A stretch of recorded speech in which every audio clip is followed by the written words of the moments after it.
Hello बच्चों, चलिए प्रश्न को समझते हैं। क्यूरी ताप से आप क्या समझते हैं? तो सबसे पहले हम देखेंगे यहाँ पर मुख्य अवधारणा। तो देखिए,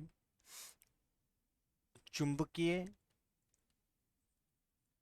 एक तो होती है चुंबकीय सुग्राहिता, कि मतलब ये एक मापी होती है जिससे हम ये पता लगा सकते हैं कि कौन कितना जल्दी चुंबकत्व को धारण कर लेगा।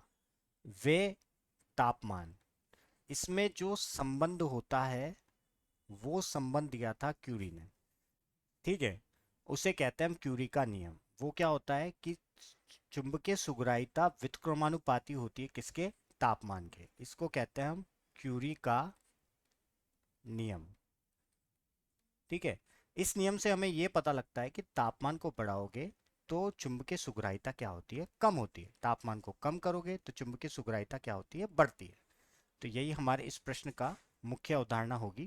तो चलिए अब चलते हैं हल की तरफ। तो बच्चों देखिए, अगर हम बात करें क्यूरी के नियम की, ठीक है, तो क्यूरी का नियम संबंध होता है किस किस के बीच में? चुंबकीय सुग्राहिता एवं तापमान के बीच में, या ताप के बीच में। मतलब चुंबकीय सुग्राहिता जो होती है वो व्युत्क्रम होती है तापमान के। ठीक है, इसका मतलब ये हुआ कि अगर आप तापमान को क्या करेंगे? बढ़ाएंगे, तो सुग्राहिता क्या होगी? वो क्या हो जाएगी? कम हो जाएगी। कौन सी सुग्राहिता? चुंबकीय सुग्राहिता। तो बच्चों इसका मतलब ये होता है, चुंबकीय सुग्राहिता क्या होती है कि किसी का भी चुंबकत्व को धारण करना। तो बच्चों देखिए, लोह चुंबकीय जो पदार्थ होते हैं, लोह चुंबकीय पदार्थ जिनको चुंबकीय क्षेत्र में रखा जाता है, तो चुंबकीय क्षेत्र की दिशा में क्या हो जाता है? प्रबल चुंबकत्व को धारण कर लेता है। ऐसे पदार्थ को हम कहते हैं लोह चुंबकीय पदार्थ। तो लोह चुंबकीय पदार्थों को अगर हम क्या करते हैं, पदार्थों को अगर गर्म करते हैं, तो एक निश्चित ताप पर, एक निश्चित ताप पर पदार्थ का लोह चुंबकत्व, लोह चुंबकत्व लुप्त हो जाता है, लुप्त हो जाता है।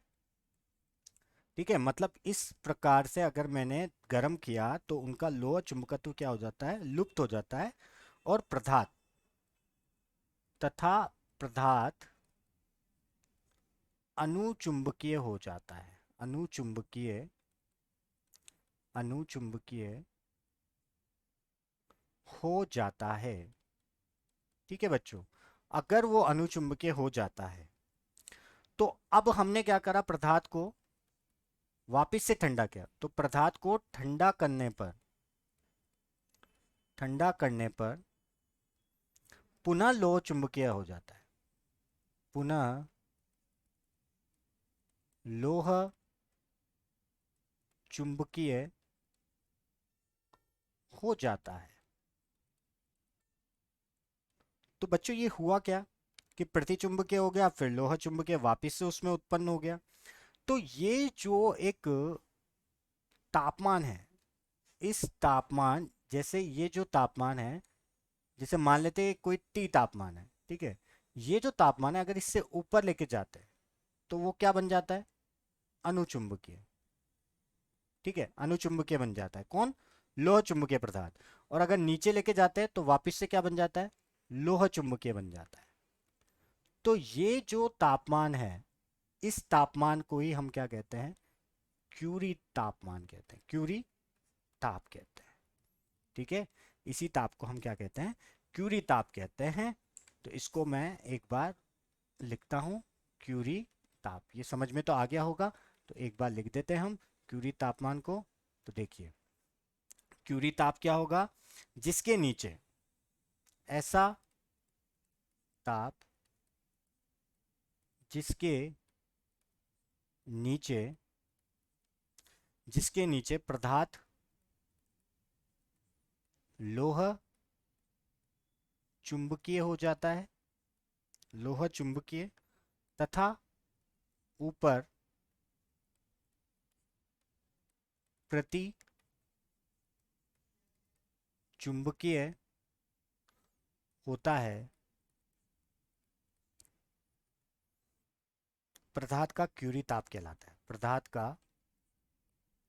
क्यूरी ताप कहलाता है, ताप कहलाता है। ठीक है बच्चों, जैसे अलग अलग अगर हम पदार्थ देखें, जैसे हम कोबाल्ट का देखें, ठीक है, जैसे हम लोहे का देखें, जैसे हम निकल का देखें, तो सबके जो क्यूरी ताप होते हैं वो अलग अलग होते हैं। जैसे कोबाल्ट का होता है 1121, और अगर हम बात करें आयरन का या फिर लोहे का 770, और अगर हम निकल की बात करें तो निकल का होता है 358 डिग्री सेंटीग्रेड होता है। ठीक है, तो यही हमारे प्रश्न का उपयुक्त उत्तर होगा। मैं आशा करता हूँ आप लोगों को समझ आया होगा। धन्यवाद।